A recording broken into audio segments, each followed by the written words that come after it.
We're driven by the search for better. But when it comes to hiring, the best way to search for a candidate isn't to search at all. Don't search, match with Indeed.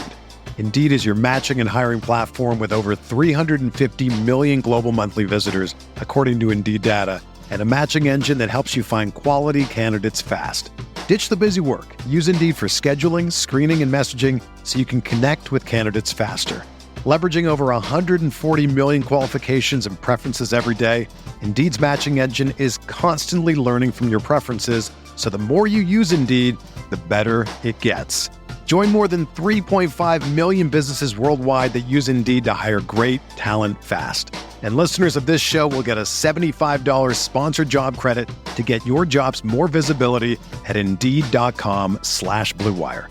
Just go to Indeed.com/Blue Wire right now and support our show by saying that you heard about Indeed on this podcast. That's Indeed.com/Blue Wire. Terms and conditions apply. Need to hire? You need Indeed.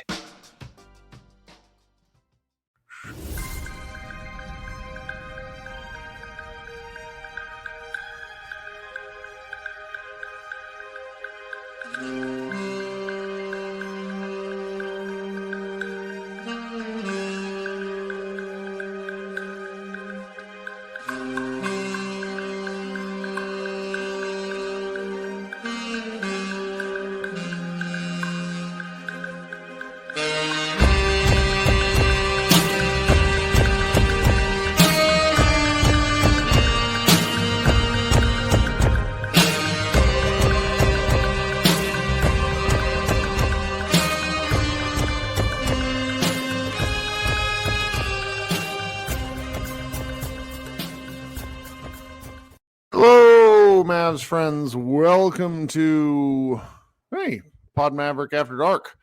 I'm Kirk Henderson, joined as always by Josh Bowe. We are coming to you at 11 o'clock on December 1st. Can't believe it's already December.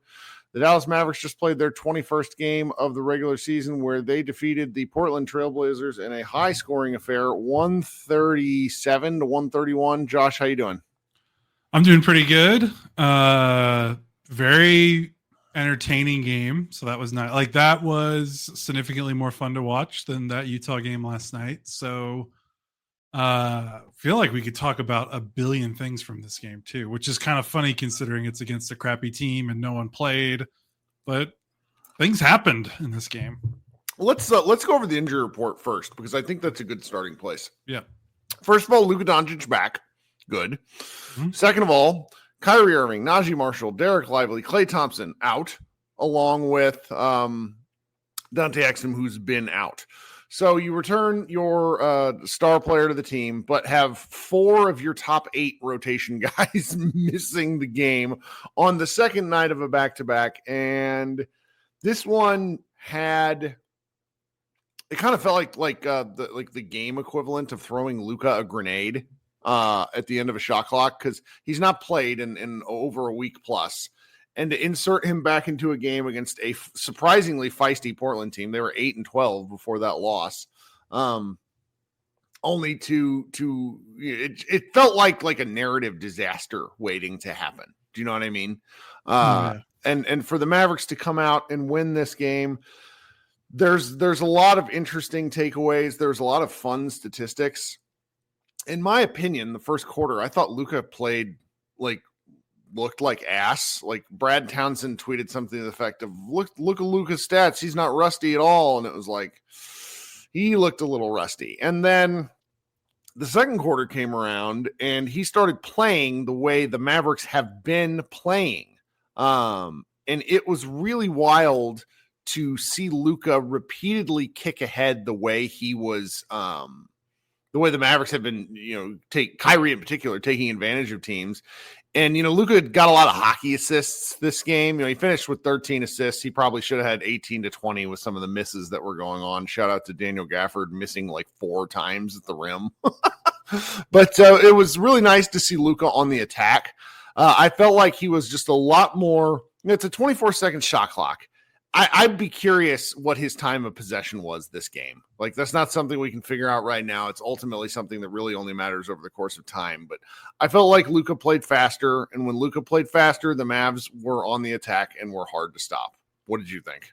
Yeah, I agree with all of that. And I think what's really encouraging about the way that he kind of reintegrated himself into the fold is that it would have been very easy for this game to be a Luka dominant game. And I mean, it's crazy to say this wasn't a Luka dominant game when he finished with 36, 13, and 7. Like, obviously, he had his fingerprints all over this victory. So that's not to discredit like how crucial he was, but I'm just like you said, in terms of possession, in terms of touches, in terms of on ball time, it would have been really easy for him to play this like 2 seasons ago, like that 2023 season when that roster was a mess and he had to do everything because they just didn't have the horses to do anything more than just let Luke roll the ball out to Luka and let him figure it out. Because you just look, because of, like you said, 4 of the top, 7 or 8 rotation players are missing. They missed, 2, 3 starters in Derek Lively, Klay Thompson, and Kyrie Irving. So like, if any game for Luka this season to be like, all right, just let me take care of this and I'll handle it. It would have been this one. And yeah, he did have his moments, but he felt like it all came within the flow of what they wanted to do. The Mavericks had 6 players in double figures again. They had 3 20-plus scores with another Daniel Gafford at 19. All of their double-digit scores were at least 13 or more. So it's not like some guy just got 10 right at the end or something like that. So yeah, like that's all the more impressive to me. The fact that this roster was so depleted tonight and Luka still looked like he was making a concerted effort to not lapse into, I don't even know if I want to call them bad habits, because in my honest opinion, I feel like the reason why he dominated the ball so much for the first, 4 seasons of his career was because the roster necessitated it. This was a game where the roster could have easily necessitated him doing that again, and he didn't. And the team looked great, and the offense looked great, and they won. Okay, dog. Sorry, I'm at my kitchen table and I hear the pit bull biting the table. Like, what are we doing? Well, anyway, this game was really something to see. It really felt like the Mavericks just leveled haymaker after haymaker, and Portland would not die. That was the first thing. So it's Alan mentioned in the chat. He said, withstanding that level of shooting is impressive. For anybody that hasn't looked at the box score, the Blazers shot 58% from 3 and 58% from the floor overall. The Mavericks shot something like 55% from the floor and 50% from 3. So there was a ton of shot making going on in this game. You pointed this out, and I probably wouldn't have noticed it, so I ended up writing about it in my recap. The end of the biggest difference seemed to be the Portland just gave the ball away 1 too many times, or realistically 8 times more than the Mavericks. They had 21 turnovers to the Mavericks 13. And off those 21 turnovers, the Mavericks scored 33 points. So that was kind of the equalizer for this game when you got down to it, because the Mavericks stayed ahead, and they kept staying ahead because Portland just had really horribly timed miscues, which honestly felt very relatable compared with the way the Mavericks have lost some games this year. Yeah. So that was kind of like the big overarching, like, deciding statistical factor. But the game, the way that the game was played at pace was a lot of fun, as we've mentioned. It was, just nice efforts from multiple people. I think the guy that I was most pleased with seeing, something from him was, Jaden Hardy. Jaden Hardy started the game 1 of 7 in the first half. And it's like he got the rare start. And, we meaning me, have kind of killed him over the last year. And I've tried to be somewhat measured in my approach, because I think the Mavericks have to keep putting him out there.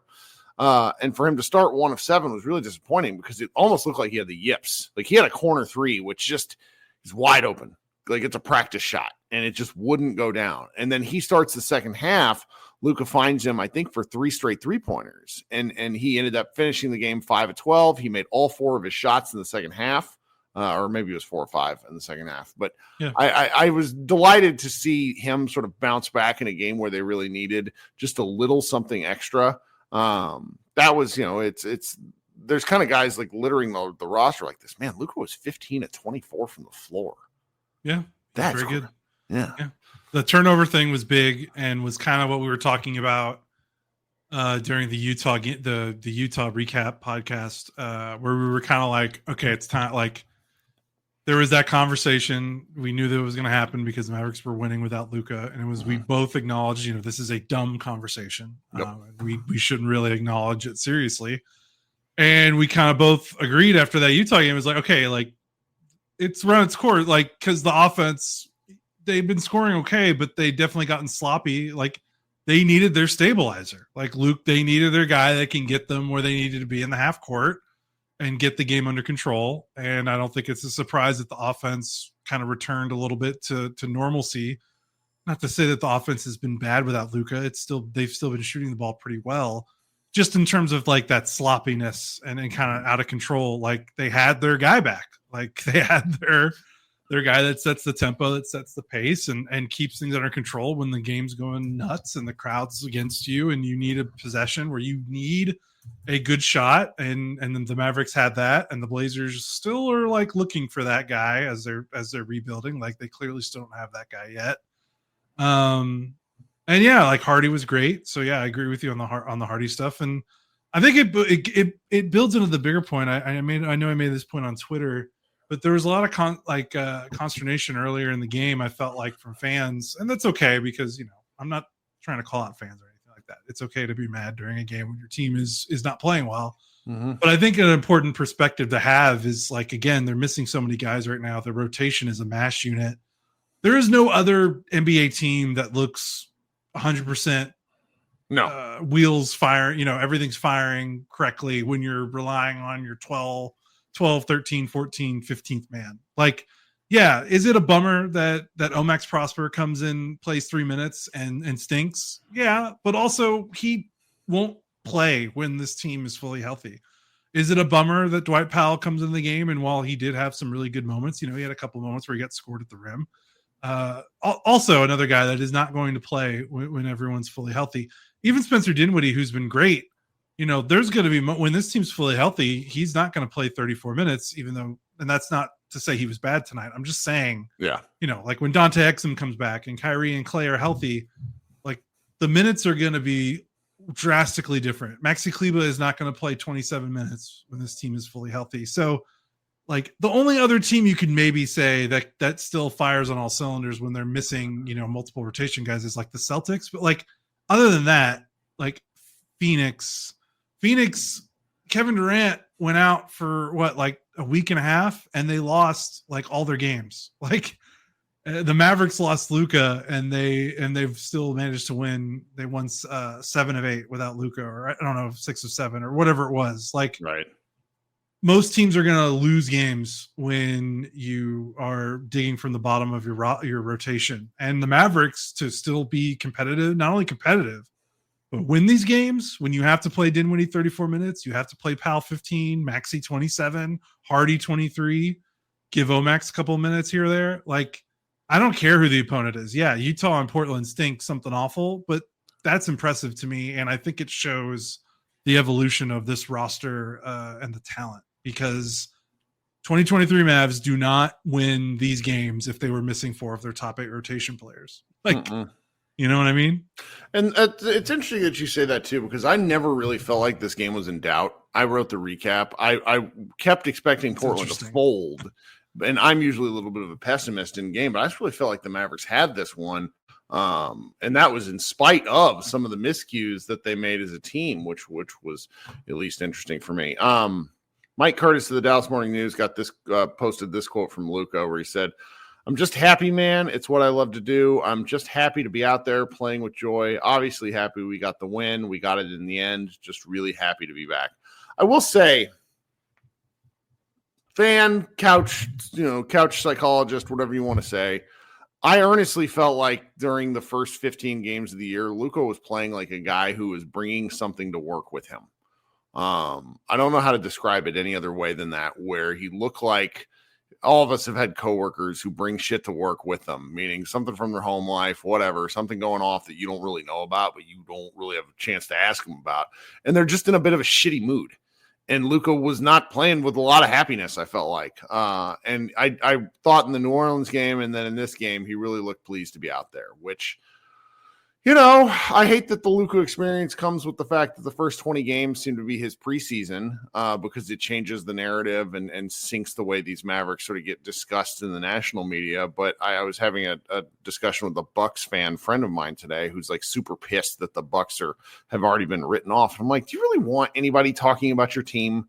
You really made this point, and it stuck with me for over a year now, where it's like, I used to want the Mavericks to get national respect. I don't give a shit about that stuff anymore. I don't want any of these assholes who watch half a quarter of a game or watch something on Spectrum or watch, something out of context within the game, when you already know that the game's decided. I don't care what your opinion is. I'll watch these games soup to nuts as they happen and then watch them again later for better analysis. I feel like I know this team better than a lot of the experts, even though I'm not, a paid official expert. So it's nice to see Luke out there having a little bit of fun. And hopefully that fun can continue as the Mavericks sort of work their way through this odd, softer part of their schedule. Yeah, for sure. I think, even if you're not playing armchair psychologist, I mean, just looking at what on the court, like he was so gimpy through the first 3 weeks of the season. Like he came out with the calf, he had the calf injury that sat him all preseason, comes back, has his right knee is bleeding again, hurts his knee, misses a game for the knee. He was on an injury report for a groin injury as well. So that's 3 lower body injuries from middle of September to end of October, and then the wrist injury. So that's basically he had 4 injuries in 2 months. I wouldn't be happy. I wouldn't be happy either if my job required me to be at peak physical performance and I had 4 injuries within a 2-month span. So even if there isn't anything going on off the court, which we don't know, like just that alone is enough. And he moved after the first quarter, of course, which he was getting his bearings and he didn't look great. But I felt like second quarter to the fourth, he didn't look gimpy. He didn't have he didn't fall down and he's holding his knee or he's holding his groin. He moved relatively well. He didn't get to the rim a ton, but that's okay. He was still kind of getting to where he wanted to go to score. I say that I'm an idiot. He was 5 of 5 in the restricted area. He was 5 of 7 in the paint outside the restricted area. That's when Luka's feeling good, shooting well in the paint and getting to the paint. And we honestly haven't seen that from him all season. He was career low rim rate, I think, entering this game. So if that's something that changes now that he doesn't feel like he's got a bum, like a flat tire, basically, like one of his legs isn't working. Yeah. You're going to see this team. When they get everyone back, and if Luka stays healthy, we could really see this team pop off in a way that sounds silly because they're already kind of popping off. They've won 8 of 9, but they could really be taken off if he can just stay healthy. And I know it's Portland, but that's a big part of it. We're going to circle back to the Portland element of this in just a minute. So, guys, I want to take a minute to talk to you about our sponsor. It's a company called Body Spec. You've heard me talk about this in a few shows in a row, but I'm going to keep doing it until you guys go and get a scan.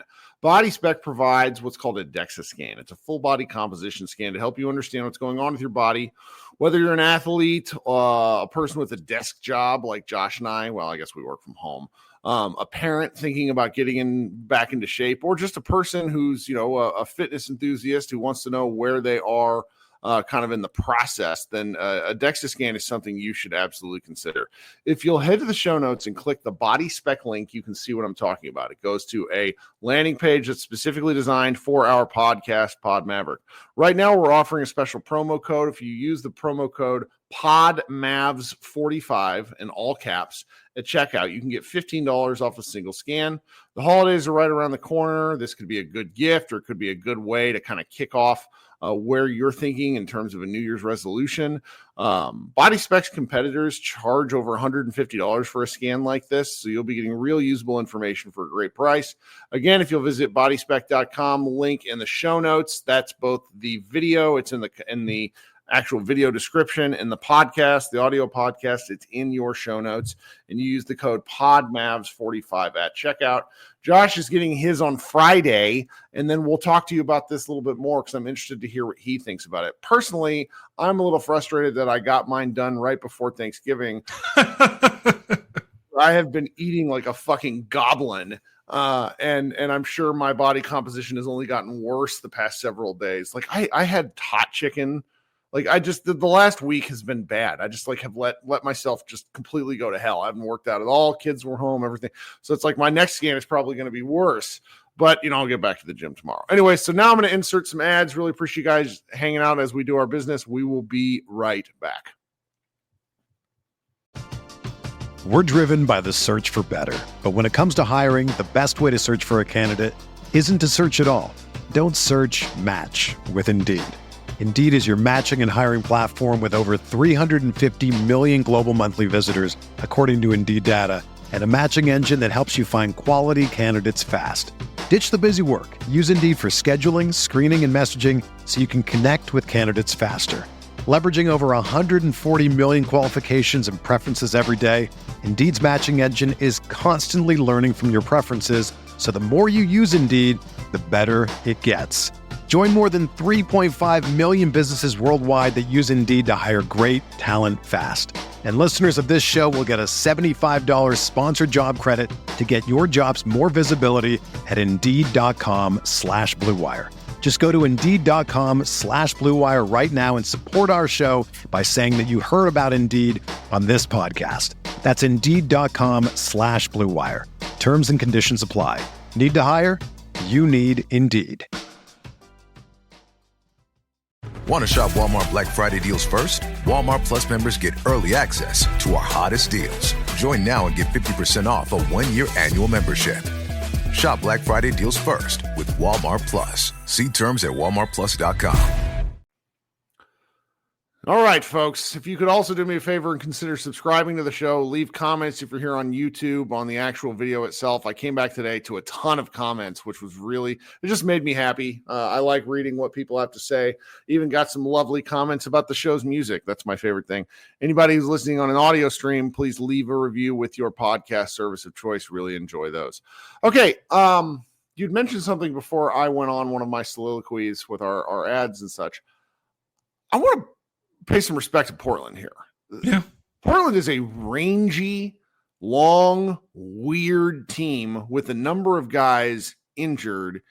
And I thought that they guarded PJ Washington as well as anybody's guarded PJ over his recent hot stretch. I mean, he only took 8 shot attempts. He was obviously 4 of 6 from 3, but he didn't really have a chance to post up. He was a little loosey-goosey on some of his drives. And I think that was much more about what Portland was doing to him defensively than what he was doing on offense.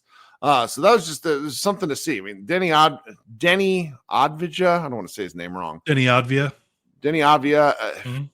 There's this Jabari Walker guy who was out there for a little who I'd never heard of.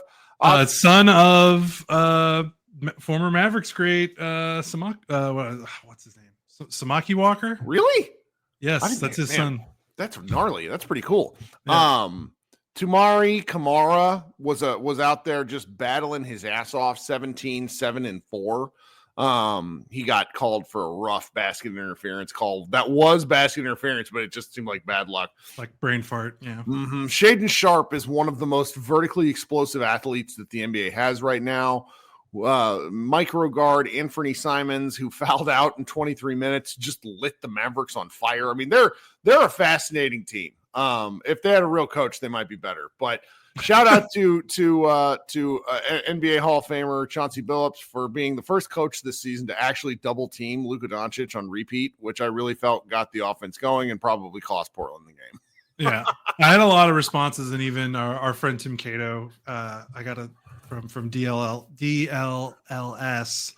said that the reasoning was probably because Simons had, I think, four fouls in the third quarter, and then he got his 5th sometime in toward the end of the third quarter, and they were just doing that because the Mavericks were trying to switch Simons onto Luka they were just taking whoever Simons was guarding and screening them onto Luka, and then anything and just doubling him just to prevent that foul trouble. And my response is, I get it, but even then, I would never do it. I would just pre-switch Simons. I would have Simons run.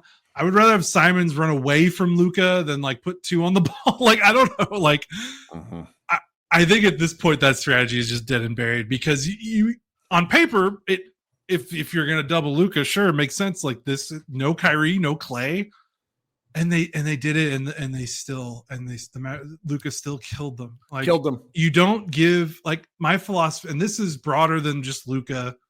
I think NBA players are too good. And I think the way the game is called, where it favors the offensive player officiating wise, I don't think you can give even bad NBA players open opportunity. Like, the league is too good and it's too much of an offensive game. You just don't do it. Yeah. I don't like, these guys are in the NBA for a reason. Like, just don't think you could give guys open space and open looks anymore, no matter how far down the totem pole you think they are in an NBA hierarchy. But yeah, shout out to the Blazers for getting the Mavericks back on track in the third quarter for that. Yeah. That Simon's third quarter was like the ghost of Brandon Roy from 2011. That was what was going through my head. I mean, that was like, they weren't even running stuff for him. It was just give him the ball and he shot. Like, there were in airspace. I thought the defense on him got progressively tighter, and it just didn't matter. No, that it was was very impressive. What 20? What do you have? 27 points in 23 minutes. If he played the full game, I mean, I don't know if the Mavericks win. So I will tell you, man, the fourth foul that he picked up. Do you remember which one it was? It was at the 7:15 mark of the second quarter. It's the one that took him out of the game. I don't remember that one. I specifically remember the fifth one, which that was one of the weird ones. But this was the one that put him out of the game for most of the first half. Luka rifles the ball like 94 feet. He hits. This is how good I am at this, guys. He hits Daniel Gafford in the hands as Gafford just needs to like raise his arms to to lay the ball in, like that close kind of on the block. And for some reason, Simons was just there and absolutely gets destroyed while picking up the foul. So it was crazy to watch that sort of thing. Yeah.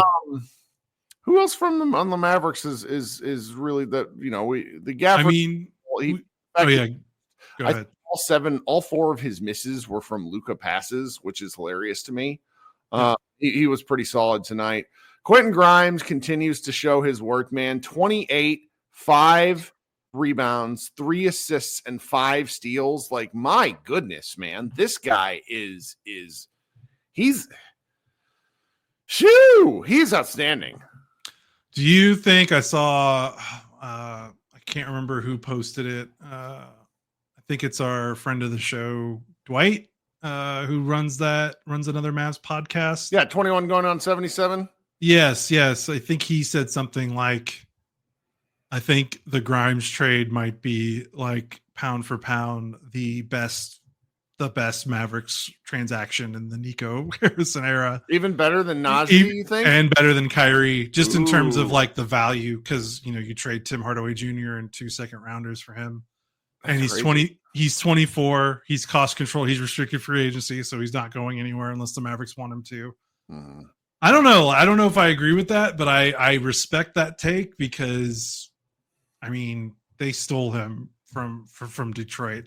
And I am mystified that there weren't 6 other contenders that didn't want to try to make a competitive offer for him, because he is exactly that kind of role player that would fit in with anyone, like literally any other roster. Like, imagine him in Phoenix. Like, they could certainly use some bodies coming off the bench right now. Imagine him in Denver. Imagine if he was the starting 2 guard in Denver, or if he was the first guard off the bench instead of Russell Westbrook.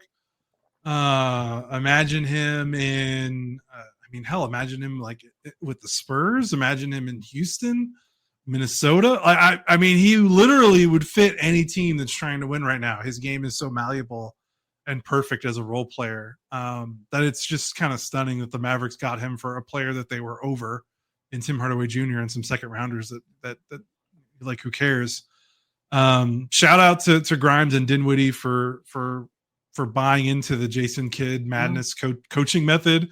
So Kidd, they lose to Phoenix. The bench stinks. Grimes plays 9 minutes, makes one shot. Kidd post game says his bench stinks and can't make any shots. Grimes then gets a DNP CD the very next game against Denver, and the Mavericks lose a close game. Then he gets back in the lineup. They win 8-9. Like, go figure. And then Dinwiddie plays 50 million minutes to close that Miami overtime loss, goes 1-12.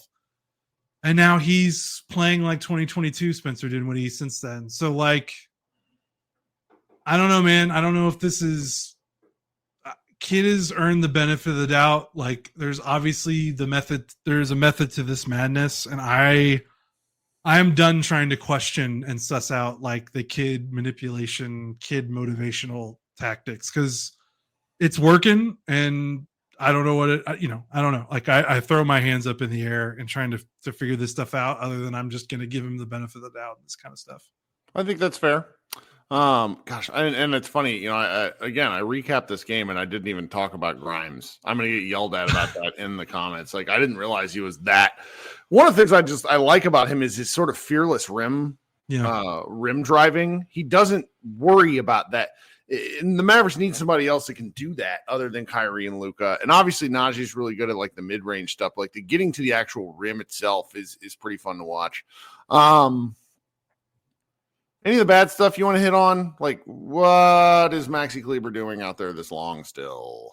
Because who's going to play? I want to get like Gafford. Put Gafford back in there. Him and Gafford have the same number of minutes, and one guy has 2 points on 0 for 5 shooting and 4 defensive rebounds. I mean, I guess the rebounding, there's an argument for that, but the problem is Maxi's also playing like some backup 4, and who is the backup 4 right now? Like, that's true. PJ's not on the floor. Like, they tried Omax for 3 minutes, and he missed 3 shots in 3. Omax is so much worse than Maxi. That's a good point. So, like, I get it.